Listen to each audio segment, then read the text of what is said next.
అందరికీ నమస్కారం. పిల్లల పెళ్లి చేసే ముందు మీకు ఈ 4 విషయాలు తెలిసి ఉండాలి. పిల్లల పెళ్లి చేయాలనుకుంటున్నప్పుడు, పెళ్లి తర్వాత వారికి ఎలాంటి సమస్యలు రాకుండా ఉండడానికి ముందే మన చేతిలో ఉన్న 4 ముఖ్యమైన విషయాల్లో జాగ్రత్త వహించాలి.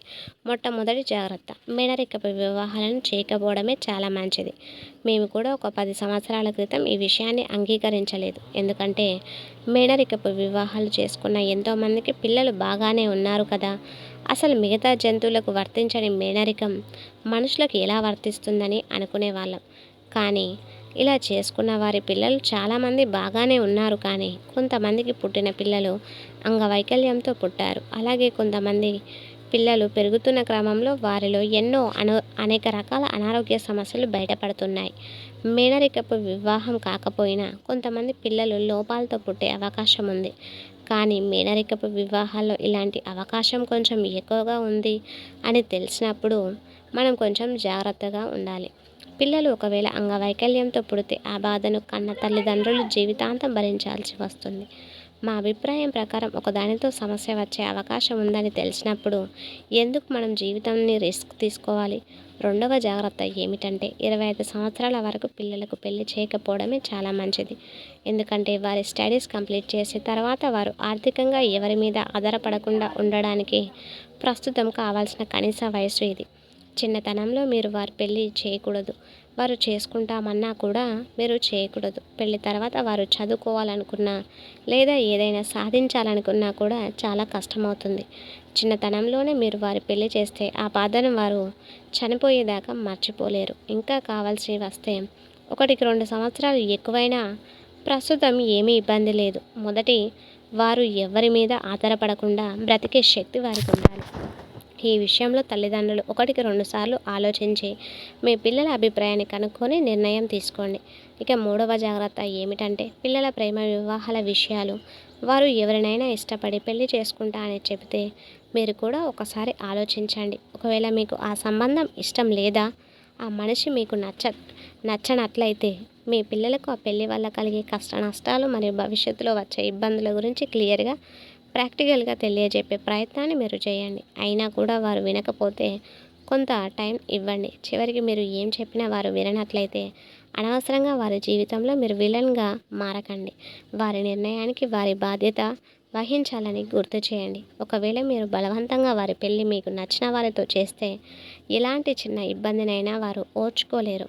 అలాగే ఏం జరిగినా జీవితాంతం మిమ్మల్ని బ్లేమ్ చేసే అవకాశం లేకపోలేదు. ఇక 4వ జాగ్రత్త ఏమిటంటే సంబంధాల విషయాల్లో మనకు ఆ కుటుంబం ముందుగానే తెలిసి ఉంటే వారి గురించి మనకు కొంత అవగాహన ఉంటుంది. కానీ ఆ కుటుంబం మనకు కొత్త వారైతే తొందరపడకుండా అన్ని విషయాలు తెలుసుకొని నిర్ణయాన్ని తీసుకోవాలి. ఆ కుటుంబ ఆచార వ్యవహారాలు, సమాజంలో కలిసి ఉండే విధానం, ఆర్థిక పరిస్థితి, అనారోగ్య సమస్యలు, అబ్బాయికి అమ్మాయికి అసలు పెళ్ళి అంటే ఇష్టం ఉందా లేదా, ఇలాంటి విషయాలు తెలుసుకున్నాకే సంబంధాన్ని ఓకే చేయాలి. ఎందుకంటే కొందరు చాలా బాగా నటిస్తారు, అబద్ధాలు కూడా చెబుతారు. అలానే ఎంతోమందికి చాలా మంచివారు కూడా ఉన్నారు. ఇవన్నీ వింటుంటే అలాగే ప్రస్తుత సమాజంలో జరిగే వాటిని చూస్తుంటే పెళ్ళి కాని పిల్లలకు పెళ్ళి అంటేనే భయం వేస్తుంది. కానీ ఇంకా మన సమాజంలో హస్బెండ్ మెటీరియల్ మరియు వైఫ్ మెటీరియల్ లాంటి మంచి అబ్బాయిలు మరియు అమ్మాయిలు కూడా ఇంకా ఉన్నారు. కానీ అందరూ అలా లేరు. అలాగే తల్లిదండ్రులు చేసే ఈ 3 పనులే పిల్లలు చెడిపోవడానికి కారణమవుతున్నాయి. తల్లిదండ్రులు ఉద్దేశపూర్వకంగా చేయకపోయినా వారికి తెలియకుండా చేసే 3 పనులు వలన పిల్లలు చెడిపోయే అవకాశం ఉంది. మొదటిది, పిల్లలను అతి గారాబం చేయడం. వారు ఏమి అడిగినా కొనివ్వడం, వారు ఏమి చేసినా ఏమీ అనకపోవడం లాంటివి వారికి అలవాటు చేస్తే స్లోగా వారు చాలా మొండిగా మారే అవకాశం ఉంది. అలా అని పిల్లల్ని తిట్టడం, కొట్టడం మాత్రం అస్సలు చేయకండి. చిన్నప్పటి నుండి మంచి ప్రవర్తన ఉండేలా వారిని తయారు చేయాలి. పేద మరియు మధ్యతరగతి ప్రజలకు పిల్లలు అనేది మంచి ఆస్తి లాంటి వారు. వారిని మీరు మంచిగా పెంచి జీవితంలో సెటిల్ చేస్తే వారి భవిష్యత్తు చాలా బాగుంటుంది మరియు మీ పరిస్థితులు కూడా మారుతాయి. మీకు 2 పిల్లలు ఉన్నప్పుడు ఇద్దరిని సమానంగా చూడాలి. మీరు ఏమాత్రం తేడా చూపించినా వారికి అర్థమవుతుంది. కొందరు నేను చిన్నప్పుడు చాలా కష్టాలు పడ్డాను అని ఇప్పుడు నా పిల్లలు వారు ఏమి అడిగినా నేను ఇస్తానని పిల్లల్ని చెడగొట్టవద్దు. మీరు పిల్లలకు ఇవ్వాలనుకుంటే మంచి చదువు, ఆరోగ్యకరమైన ఆహారం, వారు మీకంటే ఉన్నత స్థాయిలో స్థిరపడడానికి కావాల్సిన సమకూర్చండి. పిల్లలను గారాబం చేయకుండా ప్రేమతో మంచి క్రమశిక్షణతో పెంచండి. వారు విననప్పుడు మాత్రం ప్రదర్శించే కోపం కేవలం పాము బుస కొట్టినట్టుగా ఉండాలి. అంతేకాని వారిని చిత్రహింసలకు గురి చేయకూడదు. ఇక రెండవది ఏమిటంటే తల్లిదండ్రులు పిల్లల ముందు గొడవలు పడడం. ఇది మాత్రం తల్లిదండ్రులు కన్న పిల్లలకు ఇచ్చే అన్ని బాధల కంటే అతి పెద్దది. భార్యాభర్తలకు ఎప్పుడో ఒకసారి గొడవ జరగడం సహజం. అయినా కానీ పిల్లలు ఉన్న సందర్భాల్లో గొడవ పెద్దది కాకుండా మరియు ఎక్కువసేపు జరగకుండా చూసుకోవాలి. భార్యాభర్తలు ముందుగానే పిల్లల ముందు గొడవ పడొద్దనే రూల్ని పెట్టుకొని దాన్ని చాలా స్ట్రిక్ట్గా ఫాలో అవ్వాలి. కొన్ని కుటుంబాల్లో మాత్రం రోజు గొడవలు జరుగుతూ ఉంటాయి. ఇలాంటి వాతావరణంలో పెరిగే పిల్లలు మానసికంగా చాలా ఇబ్బందికి గురవుతారు. అలాగే చదువు మీద కూడా ఫోకస్ చేయలేరు. ఇలాంటి వాతావరణం ఇంట్లో ఉన్నట్లయితే తల్లిదండ్రుల వల్ల గొడవ జరుగుతుందంటే తల్లి లేదా తండ్రి గొడవ వల్లే జరుగుతుందంటే తండ్రి పిల్లలకు ప్రేమగా మీరు భయపడవద్దు, బాధపడవద్దు, మీరు పెద్దయ్యాక మీకు మంచి జీవితం ఉంటుందని ధైర్యం చెప్పాలి. మీ గొడవలు ఇలా రోజు జరిగే అవకాశం ఉంటే పిల్లలకు హాస్టల్ గురించి చెప్పి వారిని ఉంటానంటేనే కనీసం హాస్టల్లో వేసే ప్రయత్నం చేయండి. తల్లిదండ్రులు గొడవ పడుతుండడం వారు రోజు గమనిస్తున్నట్లయితే వారు కూడా మిమ్మల్ని అనుసరించే అవకాశం ఉంది. మీరు ఎంత పేదవారైనా కావచ్చు, కానీ మీరిద్దరూ మంచిగా ఉంటూ పిల్లలను ప్రేమగా చూసుకుంటే మాత్రం మీ పిల్లలకు చాలా గొప్ప తల్లిదండ్రులు దొరికారని అర్థం.